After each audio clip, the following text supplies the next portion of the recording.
नमस्कार, knocking-news.com में आपका स्वागत है। मैं हूं गिरिजेश वशिष्ठ।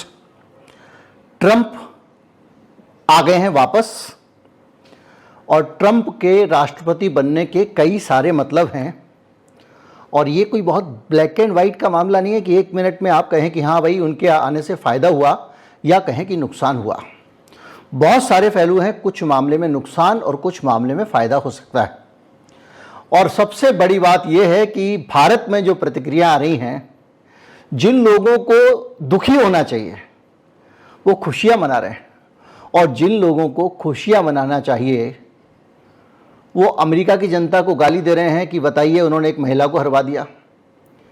तो आज हम तफसील से और सरल भाषा में समझेंगे कि ट्रंप के अमेरिका के राष्ट्रपति बनने का मतलब भारत के लिए, दुनिया के लिए और भारतीयों के लिए क्या है। कहीं मत जाइए, चैनल को सब्सक्राइब कर लीजिए। मैं अभी हाजिर होता हूं।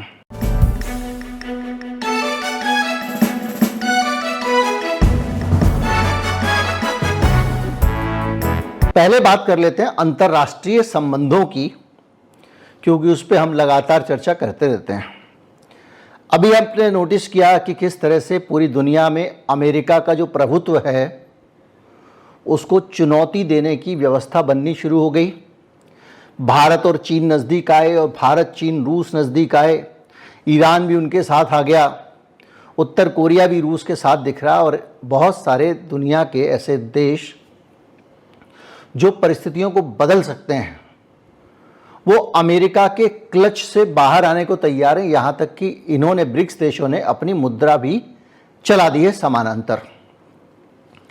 और ये जब हो रहा है तो ये सब कुछ हो रहा है उस रजीम के खिलाफ, उस निजाम के खिलाफ जिसने पूरी दुनिया को जीना मुश्किल कर रखा है। पूरी दुनिया की ज़िंदगी में धान बो रखी है। यूक्रेन को देख लीजिए, किस तरह से रूस के पीछे छोड़ा हुआ है। उधर पूरा जो पश्चिम एशिया है वो परेशानी में है। यानी जो बाइडेन का दौर था वो पूरा दौर ऐसा लगा कि बाइडेन एक कमज़ोर व्यक्ति हैं जिनको वहाँ का जो पूरा हथियार माफिया है, वहाँ के बड़े बड़े जो पूंजीपति हैं, जो डीप स्टेट के लोग हैं, उन लोगों ने उस पर कब्जा किया हुआ है और पूरी दुनिया में वो तबाही और खलबली मचाए हुए हैं। तो इस पूरे घटनाक्रम के बीच में ट्रंप की आमद, ट्रंप की जो आइडियोलॉजी है, जो सोच है, जो समझ है और जो ट्रंप पहले से करते रहे हैं, उसको अगर आप देखें तो ट्रंप का ज़्यादा ध्यान अमेरिका फर्स्ट पे रहता है। यानी हम फालतू के चक्करों में नहीं पड़ेंगे। भाड़ में जाए यूक्रेन, भाड़ में जाए रूस, भाड़ में जाए चीन, हमको अपने से मतलब है। और जब ट्रंप ये करते हैं तो इसको, ये जो धारणा हमने बनाई ट्रंप के बारे में कैसे बनाई, याद कीजिए कि ये जो नेटो है इसके लिए ट्रंप ने कहा कि हम दुनिया भर का खर्चा करते हैं तुम्हारे ऊपर, भैया क्यों करें, यूरोपियन देश भी खर्चा करें, अमेरिका ही क्यों खर्चा करे, क्योंकि अमेरिका फर्स्ट उनके दिमाग में घूमता है। तो इस तरह से नेटो के लिए एक नया सरदर्द खड़ा हो गया, क्योंकि अब दोबारा से आएंगे और नेटो क्या कर रहा है, सपोर्ट कर रहा है यूक्रेन को, उस यूक्रेन को जो रूस से लड़ रहा है। और रूस के पुतिन के साथ में ट्रंप के मिस्टीरियस रिश्ते बताते हैं लोग, और यह कहा जा रहा है कि ट्रंप की दोस्ती बहुत अच्छी है। और यही वजह है कि ट्रंप ने यह कहा था कि मैं चाहूं तो यूक्रेन वाला युद्ध एक दिन में खत्म करवा दूं।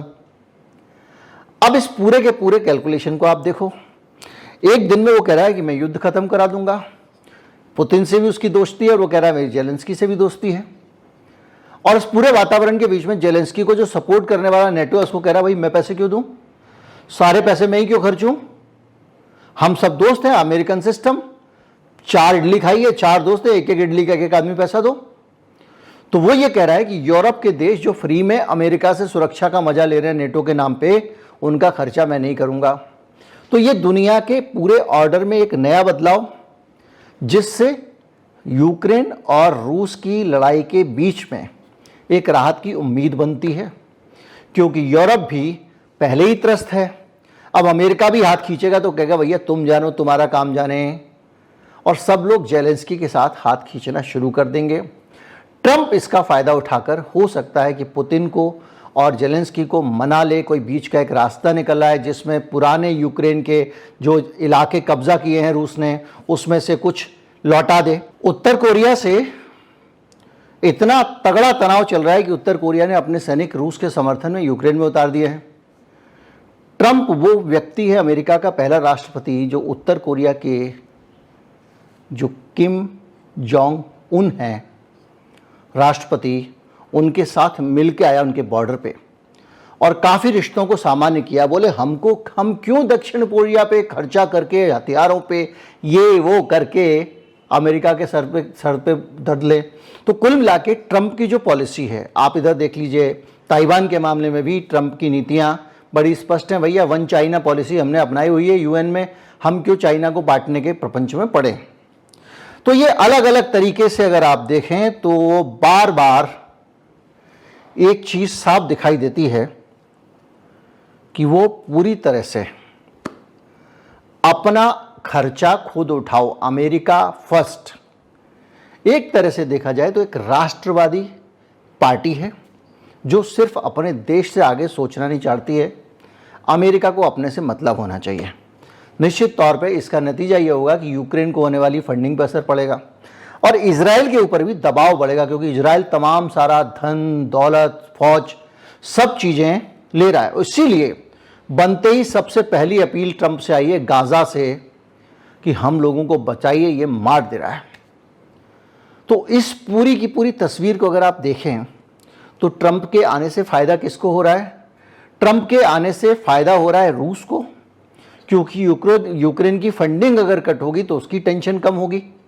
उसके आने से फ़ायदा हो रहा है ये जो अरब देश हैं जो इजराइल से संघर्ष कर रहे हैं लगातार, चाहे वो लेबनान हो, चाहे दूसरे लोग हों, चाहे सीरिया हो, इराक हो, हूती हों, इन सब, वहाँ हूतियों से पंगा लेने के लिए बार बार अमेरिका को जाने की क्या ज़रूरत है? और इतना सारा अमेरिका वहाँ उलझा इसलिए क्योंकि ये इजराइल की ज़बरदस्ती तरफदारी करने पहुँच गया। तो वहाँ पर भी ट्रंप इस बात के लिए नेतन्याहू को विवश कर सकता है कि भैया इसको जल्दी समेटो, और हो सकता है कि कुछ जो आपके बंधक हैं उनको हमास रिहा कर से, हो सकता है कि उस इलाके में कुछ शांति की परिस्थितियां बन जाएं। तो अगर दुनिया के नज़रिए से देखा जाए, क्योंकि इसका बैकग्राउंड देखिए, अफगानिस्तान में कितने साल से पड़ा हुआ था अमेरिका? ट्रंप ही था जो उसने समझौता किया और वापस ले गया, भैया तुम जानो, तुम्हारा देश जाने, अब तालिबान चला रहे तो तुम्हारी किस्मत, उसमें हम क्या करें। तो ये उसका एक नज़रिया है, जो उसका एक सिंगल धुरी है, राष्ट्रीय नेशनलिस्ट नज़रिया। वो दुनिया के मामलों में ये कहता है कि अब अमेरिका अपने पांव समेटेगा, और अमेरिका के पांव समेटने का मतलब यह है कि दुनिया भर में जो आग लगाओ कार्यक्रम था अमेरिका का, दुनिया को बांटो, उससे राहत मिलेगी। भारत में भी मैंने आपको बताया कि किस तरह से भारत के एक हिस्से को बांट के, अच्छा मैंने अभी वो वीडियो बना रहा हूँ, मैं आपको दे दूँगा, किस तरह से भारत के एक हिस्से को बांट के एक अलग क्रिश्चियन देश बनाने की साजिश अमेरिका कर रहा है। इस तरह की बहुत सारी चीज़ें, इनसे भारत को राहत मिलेगी। जो कश्मीर में इंसर्जेंसी आ रही है उससे राहत मिलेगी, और सबसे बड़ी बात ये होगी कि ये जो तनाव था पूरा का पूरा दुनिया का, एक कम हो जाएगा। लेकिन अब आते हैं भारत पे। भारत के ऊपर इसका क्या असर पड़ेगा? अब जो एक मोदी समर्थक समाज है जिसको भक्त के नाम से पुकारा जाता है, वो तो खुशियां मना रहा है, तालियां बजा रहा है हर व्हाट्सएप यूनिवर्सिटी में, ट्रंप आ गया, ट्रंप आ गया। क्यों? ट्रंप मोदी जी का दोस्त है, मोदी जी का दोस्त है। लेकिन हालत यह है कि इस चुनाव के बीच में मोदी जी को अगर देखा जाए तो मोदी जी फंस गए हैं इस पूरे घटनाक्रम के बाद में। कैसे फंस गए? ट्रंप ने कहा कि फैंटास्टिक आदमी है मोदी, वो मुझसे मिलने अमेरिका आ रहा है, ऐलान कर दिया उसने पब्लिक में। ये भाई साहब अमेरिका गए और चुपचाप वहां पे मीटिंग कर करा के कमला हैरिस से भी मिलके वापस आ गए। ट्रंप वेट कर रहा है। इनको लगा कि अब सरकार जो है वो तो आनी नहीं है ट्रंप की, तो मैं बाइडेन की पार्टी से क्यों संबंध खराब करूं। और ये वहां पर जाके जो आधिकारिक मीटिंग करनी थी, अचानक गए थे, दौड़े दौड़े गए थे। किन परिस्थितियों में गए थे मैंने आपको बता दिया था, नहीं तो 5 मिनट उस पर लग जाएंगे। तो आप जब उसको चुनाव के टाइम पे ज़रूरत थी, उसने ऐलान किया कि आप मिलने जाओगे फैंटास्टिक मैन मोदी, और फैंटास्टिक मैन मोदी गोली दे गए उनको। तो आज की तारीख में जिस आधार पे आप ताली बजा रहे हो कि भाई मोदी जी से बहुत अच्छी दोस्ती है, तो मोदी जी ने तो दोस्ती में उनको दगा दिया था। तो उससे क्या होगा, पहली चीज। दूसरी चीज, ये व्यक्तिगत बात है मोदी जी की दोस्ती वाली। अगर आप देश के तौर पे देखें तो भारत को जो नुकसान होने वाला है उसकी आप कल्पना करें तो उसके लिए कुछ आंकड़ों पे आपको जाना पड़ेगा। और ये भारत का नुकसान नहीं, ये भारतवासियों का नुकसान है, जो सबसे बड़ा नुकसान बनके हमारे सामने खड़ा हो गया है। प्यू रिसर्च का डाटा है कि 2022 तक 3 करोड़ से ज़्यादा भारतीय अमेरिका की नौकरियों में काम कर रहे हैं। और ब्रेइटबार्ट और अन्य रिपोर्ट कहती हैं कि ये जो काम कर रहे हैं इससे वहां पर नौकरियों पे असर पड़ा है। करीब 8 लाख भारतीय वहां पर हैं अमेरिका में नौकरियों में, और 10 लाख अमेरिकन बेरोजगार हैं। ट्रंप के कैंपेन में ट्रंप के समर्थकों ने लगातार ये कहा कि ये जो विदेशी यहां नौकरी करने आते हैं ये सबसे बड़ी मुसीबत है हम लोगों की बेरोजगारी के लिए। अमेरिका के आदमी को नौकरी मिल नहीं रही है और ये बाहर वालों को बुला बुला के काम दिए जा रहे हैं। तो जब ये पॉइंट आता है तो इसमें सबसे पहले निशाने पे भारतीय आते हैं। और अगर आप ट्रंप के स्टाइल पे सोचो तो अमेरिका फर्स्ट, उस नज़रिए से तो वो भारतीयों को चाहेगा कि नौकरियों में प्राथमिकता ना मिले, अमेरिकन को प्राथमिकता मिले। दूसरा, भारतीयों के अवैध रूप से घुसपैठ को भी ट्रंप ने बहुत गंभीरता से लिया। और ये दोनों मसले, एक रोजगार का मसला, विदेशियों को रोजगार देने का मसला, दूसरा अवैध घुसपैठ का मसला, एक बड़ा चुनावी मसला इस दौरान बना। और ख़ासतौर पर मैक्सिको के बॉर्डर वाले जो राज्य हैं उनमें ट्रंप ने घुसपैठ के नाम पे ही वोट हासिल किए। तो निश्चित तौर पे ट्रंप एक जो नई पॉलिसी लाएंगे उस पॉलिसी में उस काम को तेज किया जाएगा जिसमें अमेरिका में घुस चुके विदेशियों को बाहर निकालकर ले जाया जाएगा। मैंने आपको वीडियो में आंकड़ा दिया था कि एक साल में ही 90 लाख भारतीय अवैध रूप से अमेरिका में घुसते हुए पकड़े गए हैं। यानी एक बड़ा तबका वहां पर ऐसे भारतीयों का है जो अवैध रूप से घुसे हैं। तो अगर आप इन सारी चीजों को समझें और मेगा मीडिया के आंकड़े को समझें जो मैंने आपको बताया, तो ट्रंप की गाज भारत के रहने वाले लोगों पर गिर सकती है। और जो हम लोग वहां पर जो वीजा लेते हैं, नौकरी के लिए जो वीजा लेते हैं, H1 वगैरह वगैरह, इन सब वीजाओं को निश्चित तौर पे ट्रंप कस देगा। तो आप जहां IIT IIM करके सोच रहे हैं कि हम जाके वहां नौकरी करेंगे, तो वहां तो अमेरिका के लोगों को पहले नौकरी देने की नीति लेके बैठेगा।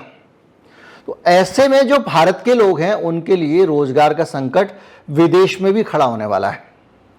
कनाडा से घुसपैठ करते थे उनके लिए भी मुसीबत, जो डंकी रूट से जाते थे उनके लिए भी मुसीबत, और हर तरफ से ये एक समस्या भारतवासियों के लिए खड़ी होने वाली है। तो ट्रंप की जीत हमारे लिए इस नज़रिए से अगर देखें तो दिवाली मनाने का कारण नहीं हो सकती। इसके अलावा अगर आप देखें तो अभी आपने हाल ही में चीन के साथ में, रूस के साथ में मिलके अमेरिका के खिलाफ एक मोर्चाबंदी शुरू की है। अब वहां पर इसी दौरान आ जाता है ट्रंप। तो मोदी जी के सामने धर्म संकट ये है कि भैया इस ट्रंप के खिलाफ तो हम जा रहे थे, इसको तो वहां प्रचार करने भी नहीं गए, और अमेरिका के खिलाफ अभी अभी सर मुंडाते ओले पड़ना। जैसे ही वो जेलेंस्की से मिले, रूस नाराज हो गया। रूस नाराज हो गया तो रूस के यहां पे दूत भेजा तो अमेरिका नाराज हो गया, तो दौड़े दौड़े गए बाइडेन से मिलके आए। बाइडेन के पास दौड़ के मिलके आए और अपना कहा भैया पंगा ना हो जाए, तो ट्रंप से मिलने भी नहीं गए। अब ट्रंप जीत के आ गया है और वहां आपका दोस्त ट्रंप, कथित तौर पे दोस्त जो है, वो सत्ता में आ गया है। और यहां पे आप अमेरिका की सुप्रीमेसी को तोड़ने वाले गठबंधन का हिस्सा बन गए हो, ब्रिक्स वाला जो अभी सम्मेलन हुआ था। तो ये चीजें कई सारी मिला के ये बता रही हैं कि बहुत ज्यादा ट्रंप के साथ कंफर्टेबल पोजीशन होने वाली नहीं है। और अगर आप गौर करें तो ट्रंप के शासनकाल में भी भारत के प्रति बहुत प्रेम भरा नजरिया नहीं था उसका। याद कीजिए, कुनैन की गोली जो थी, हाइड्रोक्लोरोक्विनीन, उसको ट्रंप ने जबरदस्ती धमकाकर भारत से अपने देश में मंगा लिया था कोरोना के टाइम में, और कहा था आपको भेजनी पड़ेगी। भारत के कीमत पे, भारत में मिले ना मिले, ट्रंप को वहां भेजी गई थी।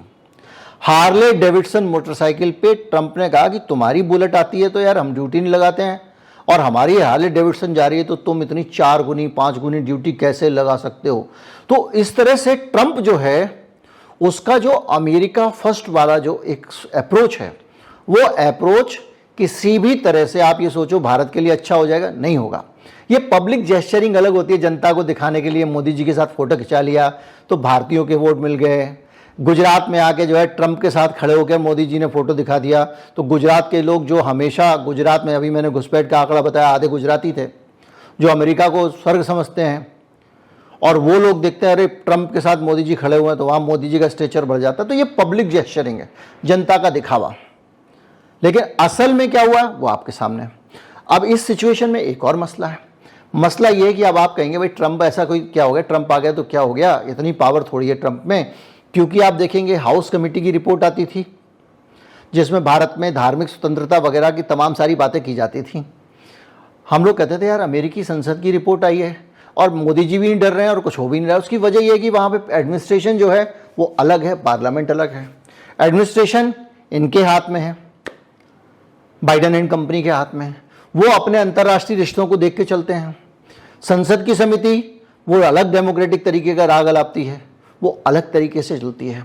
तो ये जो सिचुएशन आएगी, इस सिचुएशन में आपको ये मान के चलना पड़ेगा कि ट्रंप क्या ज़्यादा कुछ कर पाएंगे, तो मैं कहूँगा हाँ कर पाएंगे। इसलिए कि वहाँ का जैसे हमारे यहाँ राज्यसभा उच्च सदन है, वैसे वहाँ सीनेट उच्च सदन है।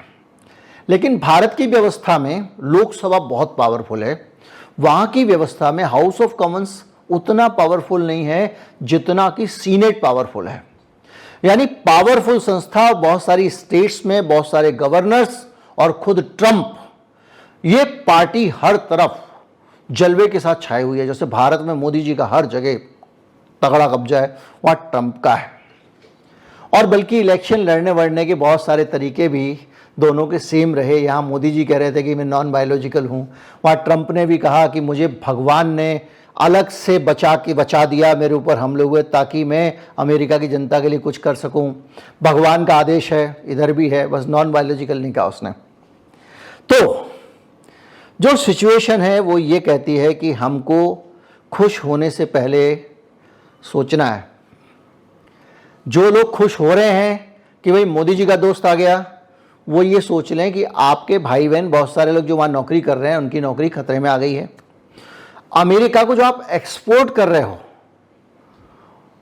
और अमेरिका से जो आप इंपोर्ट कर रहे हो, उसमें भी आपको बहुत सारी चीज़ें झेलनी पड़ सकती हैं। हो सकता है कि अमेरिका जाने वाले भारतीय सामान पर ट्रंप ड्यूटी बढ़ा दे, और हो सकता है कि भारत आने वाले अमेरिकी सामान पे ड्यूटी आपको कम करनी पड़े। चीन के सामान पे चीन पे ड्यूटी बढ़ाने वाले मामले पे भी ट्रंप वापस आ सकता है। ये भी पहलू आपको भूलना नहीं चाहिए। और सबसे बड़ी समस्या तो हमारे अंबानी जी के लिए होने वाली है, क्योंकि अभी तक तो 19-20 दाएं बाएं चल रहा था इलॉन मस्क के सैटेलाइट से इंटरनेट देने के मामले पे, स्टारलिंक के मामले पे, लेकिन अब इलॉन मस्क ऐसे व्यवहार करेगा जैसे मोदी जी के ताऊ जी का लड़का है। क्योंकि ट्रंप को उसने इस चुनाव में खुल के समर्थन किया, और पहले ही भाषण में ट्रंप ने जम के इलॉन मस्क की तारीफ की। यानी भारत में ईवी के सेक्टर में, भारत में सैटेलाइट से इंटरनेट के मामले में, दूसरी चीज़ों में अब इलॉन मस्क की घुसपैठ होगी खुल के। ये पहलू भी बताता है कि हमारे देश के उद्योग के लिए, अंबानी जी के लिए ये अच्छा नहीं है। तो इन सारी चीज़ों को अगर आप देखोगे सिलसिलेवार तरीके से, तो क्या भारत के लिए ये अच्छा है? अभी तक कोई ऐसी चीज़ दिखाई नहीं दे रही है जिसका लाभ हमको सीधे मिल जाएगा। भारत के लिए बुरा इस लिहाज से हो सकता है कि हम अब भारत अमेरिका के खिलाफ वाली खेमेबंदी में खड़े हुए हैं और अचानक वहां पर एक ऐसा आदमी आ गया है जो हमसे उम्मीद करेगा कि हम उसके लिए कुछ करें। और वो आदमी भी ऐसा रफ रूड टाइप का आदमी है, सीधे सीधे मुंह पे बात करने वाला, दाएं बाएं भी नहीं करेगा, माई वे और हाईवे करने वाला आदमी है। तो वो आपको उधर से दबाव डालेगा और इधर से भी आप दबाव में रहोगे। तो इस लिहाज से आपके लिए बहुत अच्छी सिचुएशन नहीं है। ईरान के लिए भी अच्छी सिचुएशन इसलिए नहीं है क्योंकि ईरान पे ऑलमोस्ट ट्रंप हमला करने वाला था और भयंकर तनाव ट्रंप का ईरान के साथ हो गया था।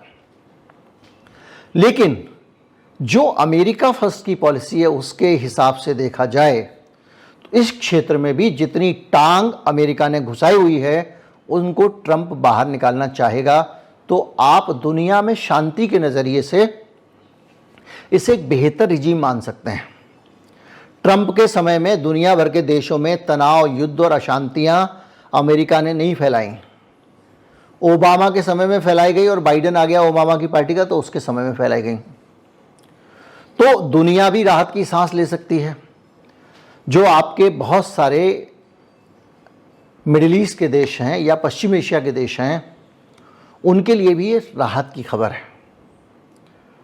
तो जो भी है, इससे आपको एक मोटा मोटा ओवरव्यू मिल गया होगा कि ट्रंप का आना बहुत ज़्यादा गुड न्यूज़ हमारे लिए नहीं है, बल्कि इससे ज़्यादा गुड न्यूज़ उन मुसलमानों के लिए है जो गाज़ा में है, लेबनान में है, सीरिया में हैं, और जो ये मान के चल रहे हैं कि नेतन्याहू जो है उसकी मनमानी रोकनी चाहिए। और एक डेवलपमेंट इजराइल का भी है। मैंने आपको बताया था हफ्ता भर पहले कि अब हो सकता है कि नेतन्याहू का जो रक्षा मंत्री है उसको वो निकाल दें, तो उन्होंने उसको हटा दिया है। तो निश्चित तौर पे वो रक्षा मंत्री और उसके साथ में बड़ी संख्या में जो ऐसे लोग हैं, जैसे मैंने आपको बताया कि हारेट्स के संपादक ने 100 साल पुराना अखबार है, उसने बगावत कर दी नेतन्याहू के खिलाफ, और जनता सड़कों पे बार बार उतर रही है। 70% लोग, एक ताज़ा सर्वे आया, नेतन्याहू को नहीं चाहते सत्ता में। तो ये हो सकता है कि जो पूरी दुनिया को तबाह करने चला था नेतन्याहू और सिर्फ अमेरिका की दम पे टिका हुआ था, हो सकता है वो उखड़ जाए।